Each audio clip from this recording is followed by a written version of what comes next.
இன்னைக்கு என்ன அப்படின்னா, உலகத்திலேயே ரொம்ப வேகமான விஷயம் என்ன அப்படின்னு கேட்டா, அது நம்ம எண்ணங்கள் தான். அது இங்கே இருக்கும்போதே உலகத்தையெல்லாம் சுத்திட்டு திரும்பி நம்மகிட்டயே வந்து சேர்ந்துரும். அந்த மாரி எண்ணங்கள பத்தி ஒரு நல்ல விஷயம் பார்க்கணும் அப்படின்னா, எண்ணுவதெல்லாம் உயர்வு, எண்ணம் போல் வாழ்க்கை. அனுதினமும் நம்ம எத பத்தி சிந்திக்கிறோமோ, அதுவாகவே மாறுறோம் அப்படிங்கிற பாசிட்டிவ் தாட்ஸ்லாம் இருந்தாலும், இந்த ஓவர் திங்க் அப்படிங்கிற வார்த்தை எங்கேருந்து வந்துச்சு? எல்லா எண்ணமும் பாசிட்டிவா இருக்கும்போது, ஓவர் திங்க் அப்படின்னு சொல்லிட்டு அத சொல்லவே மாட்டாங்க. எப்ப அது நெகட்டிவா போய் ஜாஸ்தி ஆகுதோ, அப்பதான் அத ஓவர் திங்க் அப்படின்னு சொல்லுவாங்க.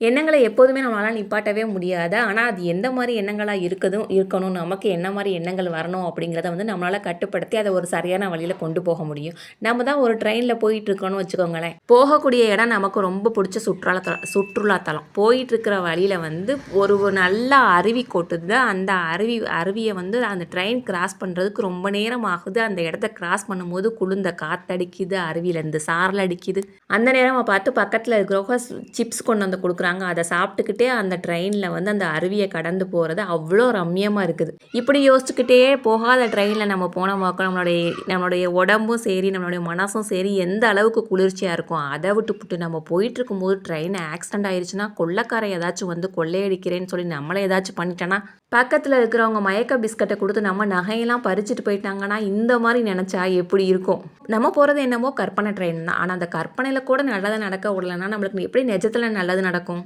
நீங்க போயிட்டுருக்க ட்ரெயின வந்து தடுக்கவே முடியாது. ஆனா, நீங்க போயிட்டுருக்கிற ட்ரெயின வந்து இடையில நிப்பாட்டி, "இந்தாப்பா நீ போற ரூட்டு தப்பு. சரியான ரூட்டு இந்த பக்கம் இருக்குது." அப்படின்னு அதுக்கு சிகப்பு கொடி காட்டி, எந்த பக்கம் போகணுமோ அந்த பக்கத்த காமிச்சு வழி விட்டு போயிட்டே இருங்க. அது பாதி தூரம் போயிருந்தாலும் சரி, இல்ல காவாசி தூரம் போயிருந்தாலும் சரி, இல்ல முக்காவாசி தூரம் போயிருந்தாலும் சரி, அத சரியான வழியில செலுத்த வேண்டியது தான் உங்க வேலை. அந்த தப்பான எண்ணங்களெல்லாம் இந்த மாரி வலிச்சு எடுத்து கொண்டு போய் குப்பையில போட்டு அமுக்கிருங்க. ஓவர் திங்க் பண்றவங்க எப்படி அப்படின்னா, இவ்வளோ தூரம் நெகட்டிவாவே நெனச்சுட்டு வந்துட்டோம். கடைசி வரைக்கும் நெகட்டிவாவே அந்த கிளைமேக்ஸ முடிச்சுருவோம் அப்படின்னு சொல்லி போவாங்க. அதெல்லாம் செய்யாதீங்க. நல்லத மட்டும் நினைங்க. நல்லத